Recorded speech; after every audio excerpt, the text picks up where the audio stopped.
Bessia Talishmaya, avec l'aide du ciel, Kachem me donne les mots. On va voir quelques points ensemble aujourd'hui sur la santé. Bézat Hashem pour que chacun puisse recevoir des forces et être en pleine forme, en pleine santé. Alors, première des choses qu'il nous dit le Rav Arush dans son livre que je vous conseille vivement de lire, qui s'appelle Hashem te guérit, que vous pouvez vous procurer assez facilement aujourd'hui, ou en tout cas on pourra vous aider à vous le procurer si besoin est. En tout cas là-bas il explique que déjà de s'attacher aux justes, à des justes, des tzadikim, c'est quelque chose qui est une très grande guérison. Pourquoi ? Parce que il peut y avoir plein de raisons, mais déjà on peut tout simplement comprendre que les justes ont une vision qui n'est pas la nôtre, une profondeur qui n'est pas la nôtre, et ils ont des conseils appropriés. Parce que comme on a expliqué dans d'autres cours, c'est que les raisons des maladies, Dieu préserve, sont des raisons spirituelles. À l'origine, il y a une raison spirituelle qui a entraîné cette chose-là. Et donc du coup, on se tourne vers les justes de la génération, des saints, des sages de la Torah, des sages d'Israël, pour comprendre quelle est la racine du problème. Parce que maintenant, encore une fois, on prend des médicaments, mais si je ne résous pas le problème à la racine, ça n'enlève pas pour autant. Donc ça, c'était une chose qu'on avait vue, d'accord ? Maintenant, il y a une autre chose qu'on va voir très importante.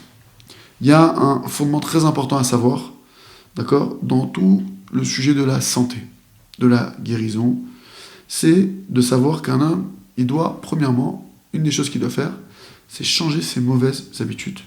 Ses mauvaises habitudes d'alimentaire, que ce soit au niveau alimentaire, de vie, de rythme de vie, des fois le rythme de vie qui n'est pas bon, des fois c'est l'alimentation qui n'est pas bonne, d'accord ? Évidemment, de changer les habitudes de consommation de nourriture qui sont dangereuses.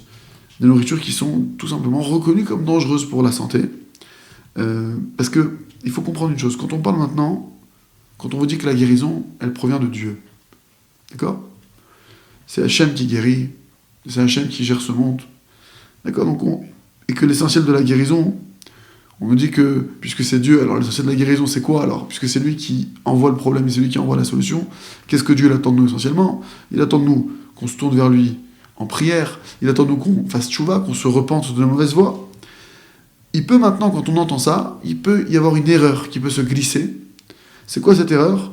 C'est de se dire, bon, s'il en est ainsi, de toute façon, moi, ce qu'on attend de moi, c'est que je fasse tchouva, à savoir que je sois une meilleure personne, je me mette moins en colère, je sois plus généreux, je sois plus attentif à ma famille, etc. Je me mets à prier, donc on pourrait s'imaginer que j'ai pas besoin de faire attention à ma santé.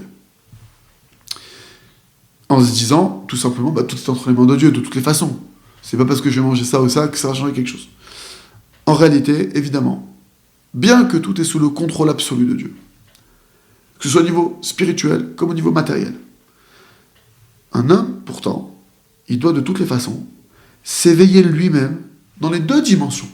On t'attend dans les deux dimensions, à savoir te comporter selon ta force, d'après ce que ton intellect, d'après ce que la logique, elle va te dire de faire, à savoir, au niveau spirituel, se réveiller et faire tout son possible pour être quelqu'un de meilleur, pour se rapprocher du Créateur, pour améliorer ses voies, d'accord ?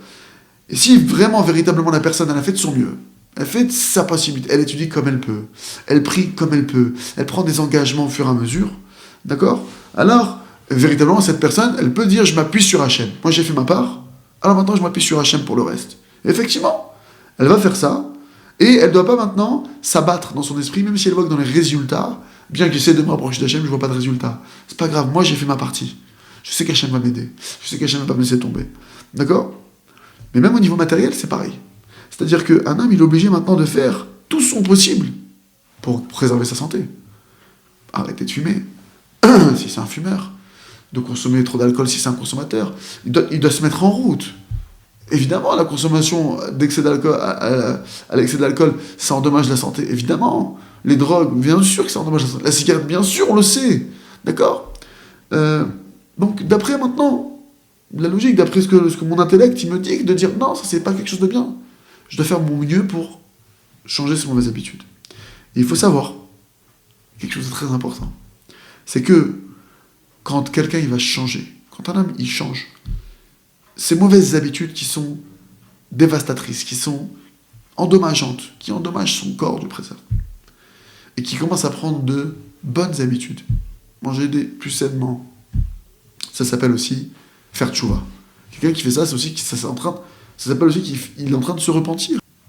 La nourriture, concrètement, c'est ce qui va maintenant rattacher le corps avec l'âme. C'est ce qui relie le corps à l'âme. D'accord? Chaque nourriture, selon sa nature de départ, va influer sur l'homme. Et c'est une des raisons pour lesquelles il y a un interdit pour le peuple juif de manger certaines nourritures qui sont dites impures. Comme par exemple, pour un juif, un lion, c'est un animal qui est considéré comme impur qu'il ne peut pas manger. Une des raisons, c'est que le lion est féroce. Tu manges du lion, tu deviens féroce. Ça rentre en toi. La nature du lion, la nature d'un animal sauvage, c'est d'être sauvage. C'est sa nature. En mangeant l'animal, le dicton que tout le monde connaît, tout le monde a déjà entendu plus d'une fois, on est ce qu'on mange. Effectivement, il y a une réelle influence de ce que je vais manger sur moi-même. Parce que ça va entraîner, et ça va créer en l'homme, ça va développer une seconde nature. Et même dans les nourritures qui sont dites cachères pour un juif, d'après la loi, entre guillemets, on doit faire attention. Pourquoi? Parce que maintenant, certaines nourritures, l'influence est quand même là. C'est pas parce que la nourriture est dite cachère, autorisée, qu'il n'y a pas la conséquence d'entraîner une seconde nature chez la personne. Donc il faut faire attention aussi. D'accord? Il y a même des nourritures, concrètement, qui sont endommageuses. C'est-à-dire qu'elles sont cachères, elles sont permises, mais elles endommagent. Parce que dedans, il y a du poison, quoi. Il y a des consommateurs, des conservateurs, il y a toutes sortes de produits chimiques qui sont mis dedans, qui endommagent. Et c'est de la bêtise pure et dure de penser que c'est permis de manger maintenant toutes sortes de nourriture en se disant, comme réponse, par exemple, c'est pour le kiff de Shabbat. Ah, Shabbat, faut qu'on kiffe, c'est comme ça. Ou tout simplement, ah, écoute, c'est une coutume ancestrale chez nous, on mange ce plat-là. Non. Un homme, il ne peut pas s'appuyer sur la foi uniquement et sur la tchouva qu'il fait et s'espérer être en bonne santé au même moment où il est en train, avec ses propres mains, de se faire du mal. Un homme, il n'a pas le droit de faire une chose pareille. Non, moi, j'ai la foi en Dieu. Je fais tchouva, j'ai la émouna, et c'est pas grave, je peux manger n'importe quoi, ça se passera bien. Non, un homme n'a pas le droit de faire ça. Hachem, créateur de l'univers, il nous ordonne, dans la Torah, de nous préserver, de ne pas nous faire du mal à nous-mêmes, d'aucune manière que ce soit. Comme c'est écrit de manière explicite dans la Torah, vous devez beaucoup garder vos âmes, vous-même, vous devez vous garder, vous préserver. Même d'après la nature, il est clair que même les traitements, les médicaments, ils endommagent beaucoup. On le voit qu'un des médicaments, vous regardez les contre-indications qu'il y a sur une notice d'un médicament, ça peut vous faire peur. Il n'y a évidemment aucun chemin pour guérir autre, si ce n'est par le fait de faire tchouva, de se repentir et de prier. C'est le chemin. Et une grande partie de la tchouva, une grande partie du repentir qu'un homme doit faire, c'est justement sur ses mauvaises habitudes, qui endommagent son corps, qui endommagent son quotidien. Qu'un homme, il va vivre maintenant sans aucune réflexion, en se demandant ce qu'il endommage lui-même ou pas, non, qu'il mange comme ce qu'il a envie de manger. Et donc, il transgresse l'interdit de « vous garderez beaucoup vos corps, vous les préserverez ».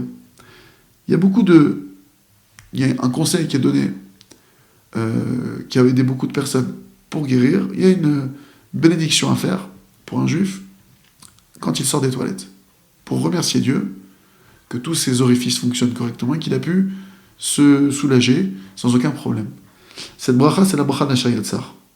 Il y a eu beaucoup d'histoires miraculeuses sur des personnes qui ont justement pris sur elles de bien la dire, cette bénédiction, mot à mot, de vraiment la dire avec l'intention requise. Ils ont vu des grandes délivrances et ils ont guéri de maladies de toutes sortes.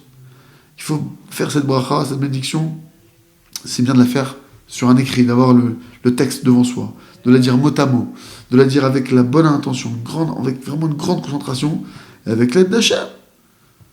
Hachem, il va le préserver, il va envoyer sur lui une guérison totale, une santé, la force, la puissance, de la main directement du Rofer Bassar, du médecin de toute chair, parce que c'est ce qu'on dit à la fin de cette bénédiction, on remercie le Rofer Bassar, on a fait la sorte du médecin de toute chair et qui fait des miracles, d'accord, qui est le créateur de l'univers.